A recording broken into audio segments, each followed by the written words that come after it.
नमस्कार साथियों, आप सभी का स्वागत करता हूं हमारे YouTube चैनल क्रेडेंस ट्यूटोरियल्स पे। दोस्तों, आज हम देखेंगे ROARO रिव्यू ऑफिसर और असिस्टेंट रिव्यू ऑफिसर का एग्जाम जो होने वाला है दिसंबर में, उससे रिलेटेड टेस्ट पेपर 6 का पार्ट 2 को देखेंगे, जिसमें हमने कॉमन पोर्शन को कवर किया है। और कॉमन में क्या क्या कवर किया है? हिंदी, यूपी स्पेशल और एग्रीकल्चर। ये सब टॉपिक बहुत इंपॉर्टेंट है ROARO के लिए। और जनरल अवेयरनेस, जो जीएस पोर्शन पूछा जाता है उसको। चलिए स्टार्ट करते हैं क्लास को। और हमारा चैनल है क्रेडेंस ट्यूटोरियल्स, उसको सब्सक्राइब करना बिल्कुल मत भूलिए। चलिए स्टार्ट करते हैं क्लास को। उत्खनन प्रमाणों के अनुसार पशुओं का पालन मध्य पाषाण काल से प्रारंभ हुआ था। तो उत्खनन प्रमाणों के अनुसार पशुओं का पालन, जो पशुपालन था, वो मध्य पाषाण काल में स्टार्ट हो गया था। भारत की मुद्रा प्रणाली में दशमलव पद्धति 1957 से प्रारंभ हुई। मुद्रा प्रणाली में दशमलव पद्धति 1957 से प्रारंभ हुई।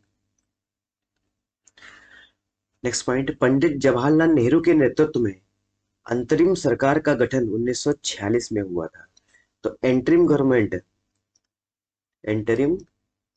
गवर्नमेंट ये अस्थायी सरकार थी। इसका गठन 1946 में हुआ था। और इसमें किस किस को क्या क्या पोर्टफोलियो दिया गया वो भी देख लेते हैं। खाद्य एवं कृषि मंत्री जो थे, राजेंद्र प्रसाद। Railway minister, Aruna Asaf Ali. और गृह मंत्रालय एवं सूचना एवं प्रसारण, होम मिनिस्ट्री एवं information and broadcast, INB ministry, Sardar Vallabh Bhai Patel को दी गई थी। नेक्स्ट पॉइंट, भारत का संविधान 26 नवंबर 1949 को बनकर पूर्ण रूप से तैयार हो गया था। तो जो पूर्ण हो गया था, जब कंप्लीट हो गया, वो 26 नवंबर 1949 को। और इस प्रक्रिया में कितना समय लगा था? 2 वर्ष 11 माह और 18 दिन का समय लगा था। 26 नवंबर 1949 को बनकर हमारा संविधान तैयार हो गया था। और उसको प्रतिपादित कब किया गया? 26 जनवरी 1950। फुल्ली इन्फोर्समेंट हो गया।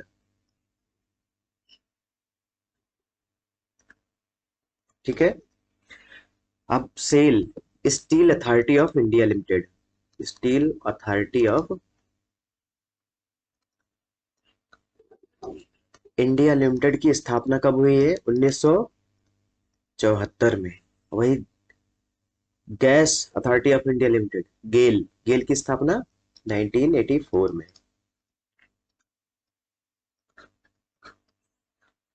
चलिए नेक्स्ट पॉइंट देखते हैं। कापार्ट का फुल फॉर्म क्या है? Council of advancement of people's action and rural technology. कापार्ट,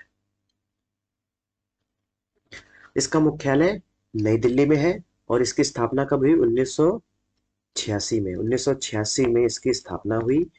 और यह ग्रामीण विकास मंत्रालय से संबंधित है। रूरल डेवलपमेंट मिनिस्ट्री से संबंधित है।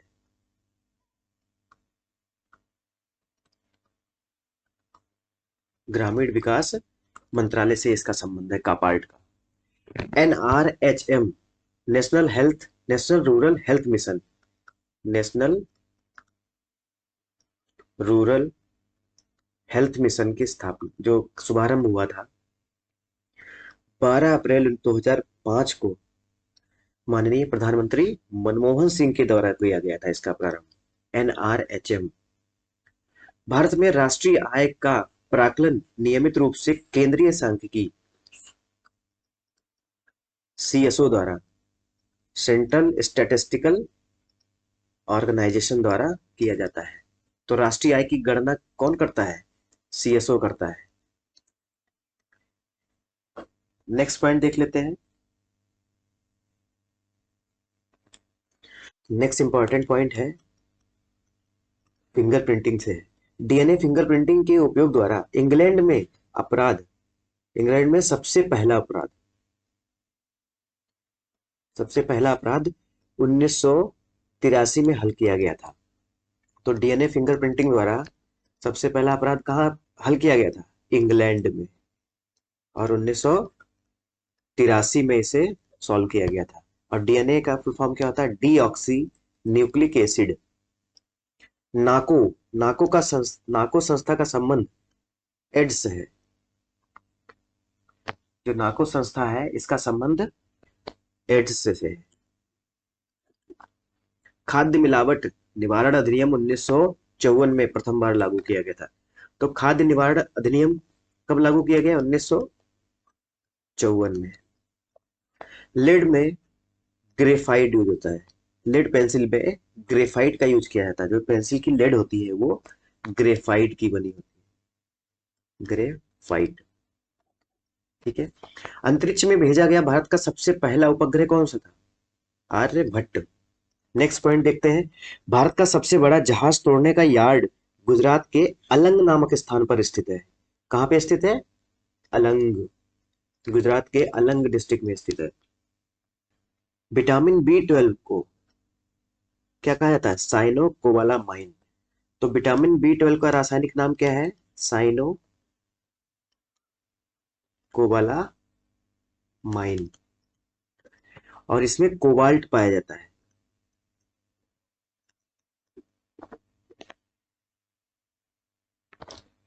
विटामिन ए की कमी से रतौंधी रोग होता है। विटामिन ए की कमी से कौन सा रोग होता है? रतौंधी। और इसका रासायनिक नाम क्या है? रेटिनाल। विटामिन ए का रासायनिक नाम क्या है? रेटिनाल।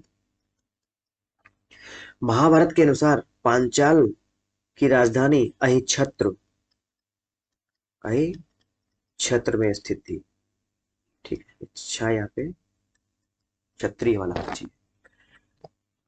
तो पांचाल की राजधानी कहाँ पे थी? अहिछत्र में थी।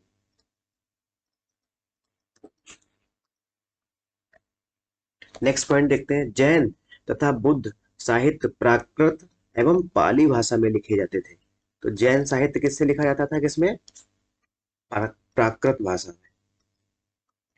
वही बौद्ध साहित्य पाली भाषा में लिखा जाता था। ठीक है। पाली लैंग्वेज बौद्ध से संबंधित है और वही जैन से संबंधित प्राकृत लैंग्वेज है। जैन साहित्य अधिकांशतः प्राकृत भाषा में लिखा गया है। Next point. सर्वप्रथम 1837 में जेम्स प्रिंसेप नामक विद्वान ने अशोक के अभिलेखों को सफलतापूर्वक पढ़ा था। ठीक है। सफलतापूर्वक पढ़ने वाला वैज्ञानिक कौन था? James Prinsep. नेक्स्ट है कुछ रचनाएं हैं, इनके लेखक कौन है वो भी देख लेते हैं। कर्पूर मंजरी के लेखक हैं राजशेखर। वही नागानंद नागानंद के हर्ष। कर्पूर मंजरी के राजशेखर और नागानंद के हर्ष। उपनिषदों का फारसी में अनुवाद शाहजहां के शासनकाल में दारा सिकोह ने किया था। जो उपनिषद थे इनका फारसी भाषा में अनुवाद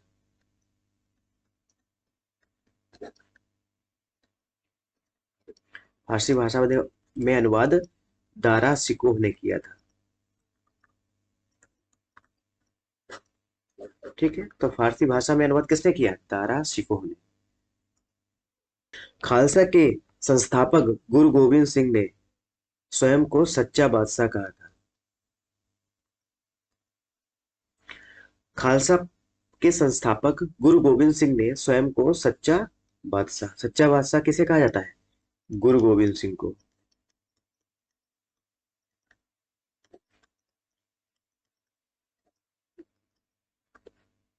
खालसा के संस्थापक कौन थे? गुरु गोविंद सिंह। नेक्स्ट पॉइंट है 28 दिसंबर 1885 में कांग्रेस की स्थापना मुंबई के गोकुलदास तेजपाल विश्वविद्यालय में हुई थी। और गोकुलदास तेजपाल विश्वविद्यालय किससे था? संस्कृत से रिलेटेड था। संस्कृत कॉलेज था ये। उस समय वायसराय कौन था? Lord Dufferin. लॉर्ड डफरिन उस समय वायसराय था। भारतीयों द्वारा अंग्रेजी भाषा में प्रकाशित समाचार पत्र कौन सा था?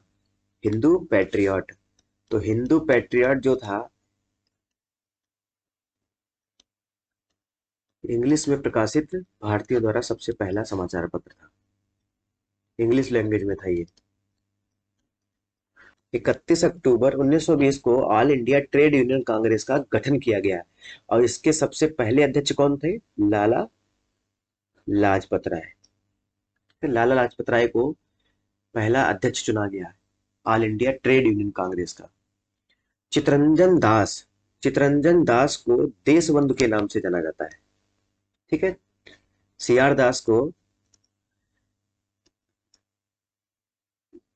देश बंधु के नाम से जाना जाता है। बाल गंगाधर तिलक को लोग प्रायः लोकमान्य एवं भारत का बेताज बादशाह, भारत का बेताज बादशाह किसे कहा गया है? बाल गंगाधर तिलक को। तो बाल गंगाधर तिलक को बेताज बादशाह और लोकमान्य की उपाधि दी गई थी। नेक्स्ट पॉइंट है, स्वराज्य मेरा जन्मसिद्ध अधिकार है और मैं इसे लेकर रहूंगा। स्वराज्य मेरा जन्मसिद्ध अधिकार है और इसे मैं लेकर रहूंगा, यह किसने कथन कहा था? बाल गंगाधर तिलक ने। नेक्स्ट पॉइंट इंपॉर्टेंट पॉइंट है, कांग्रेस के 44वें अधिवेशन में जवाहरलाल नेहरू की अध्यक्षता में दिसंबर 1929 में लाहौर में हुआ था, ठीक है। कांग्रेस का 44वां अधिवेशन लाहौर में हुआ और किसकी अध्यक्षता में हुआ? जवाहरलाल नेहरू की अध्यक्षता में। इस अधिवेशन में कांग्रेस ने पूर्ण स्वराज्य की मांग की थी। तो पूर्ण स्वराज्य की मांग कहां पे की गई थी? लाहौर अधिवेशन में।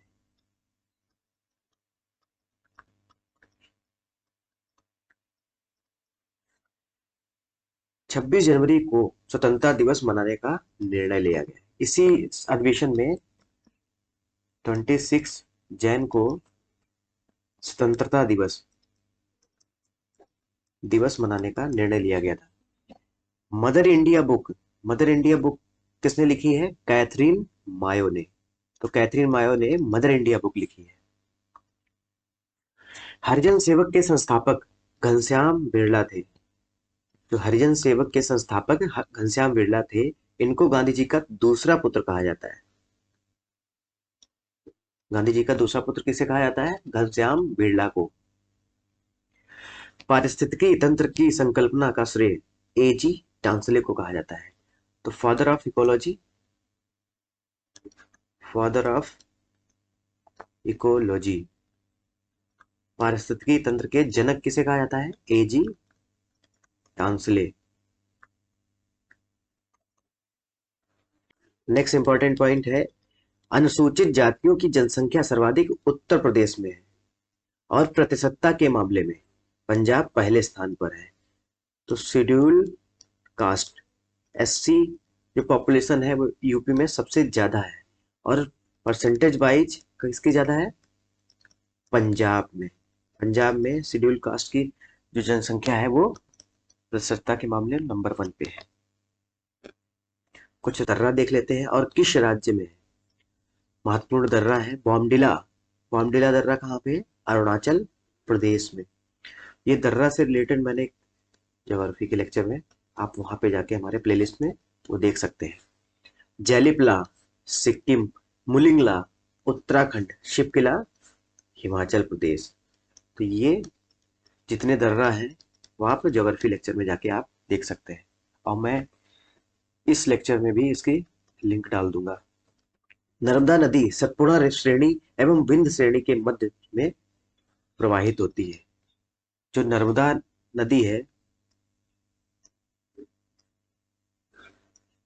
सतपुड़ा रेंज और विंध्य रेंज के मध्य बहती है नर्मदा रिवर। अब देखते हैं हिंदी का कुछ पोर्शन। जो सबके आगे रहता है उसे अग्रणी कहा जाता है। जो इंद्रियों द्वारा न जाना जा सके, अगोचर या अतीन्द्रिय। जो इंद्रियों द्वारा ना जाना जा सके, उसे अगोचर कहते हैं या अतीन्द्रिय कहते हैं। जिसको त्यागा ना जा सके, अत्याज्य या अपरिहार्य। जिसको त्यागा ना जा सके उसे क्या कहते हैं? अपरिहार्य या अत्याज्य। बिना वेतन के काम करने वाला अवैतनिक, उसे अवैतनिक कहा जाता है। कम बोलने वाला मितभाषी, कम बोलने वाले को मितभाषी कहते हैं। अब कुछ पर्यायवाची शब्द हैं, इनको भी देख लेते हैं। किरण, किरण के पर्यायवाची शब्द है मयूख, अंशु, रश्मि। वही कमल के पर्यायवाची देख लीजिए, प्रयोज, पयोज है ये, प्रयोज नहीं है, पयोज, इंदिवर, सरोरूह, अब्ज और तामरस। औषधि, औषधि का भेषज, रसायन, दवा और दवाई। अब कुछ एग्रीकल्चर का पोर्शन कवर किया गया, उसको भी देख लीजिए, इंपॉर्टेंट है।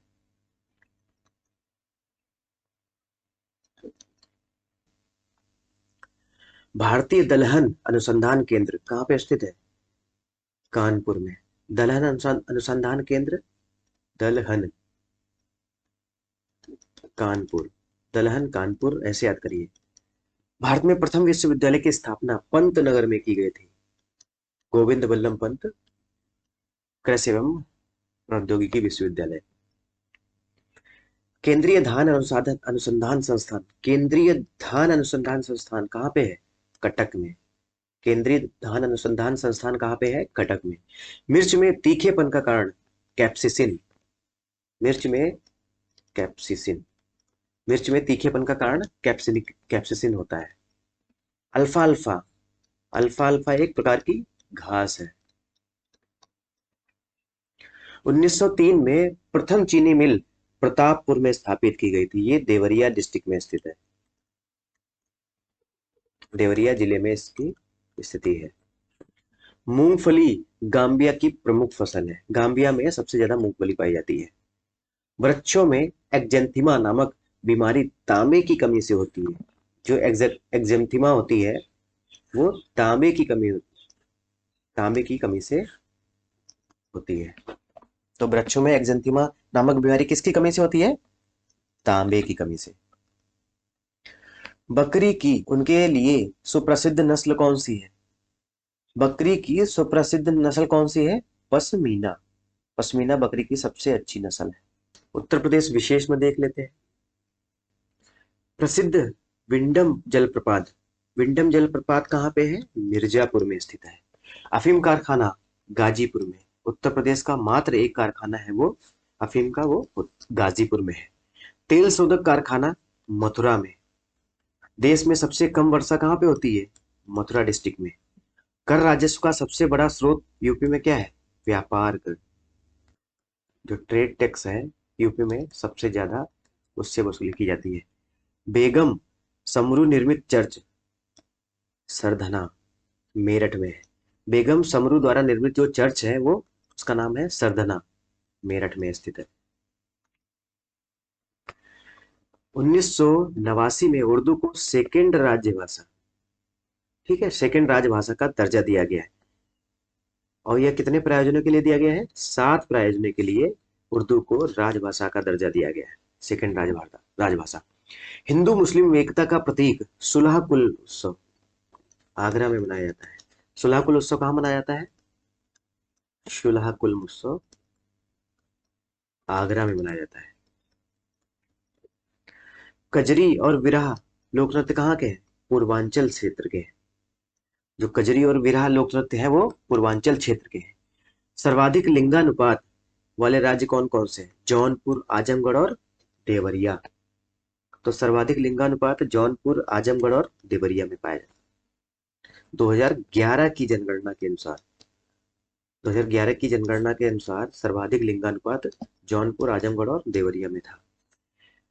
भारत का प्रथम रात्रि वन्यजीव पार्क, प्रथम रात्रि वन्यजीव पार्क कौन सा है? ग्रेटर नोएडा में स्थित है। उत्तर प्रदेश की सबसे बड़ी नहर प्रणाली शारदा नहर, शारदा नहर प्रणाली सबसे लंबी और बड़ी नहर प्रणाली है। चलिए आज की क्लास को यही समाप्त करेंगे। आई होप आपको ये क्वेश्चन अच्छे लगे होंगे। अगर अच्छे लगे हैं तो मेरे चैनल को सब्सक्राइब कीजिए, शेयर कीजिए और अपने दोस्तों को भी भेजिए, जिससे उनको भी हमारे चैनल का लाभ मिल सके और ROAR एग्जाम में सब अपना अच्छा प्रदर्शन कर सके। जय हिंद, जय भारत।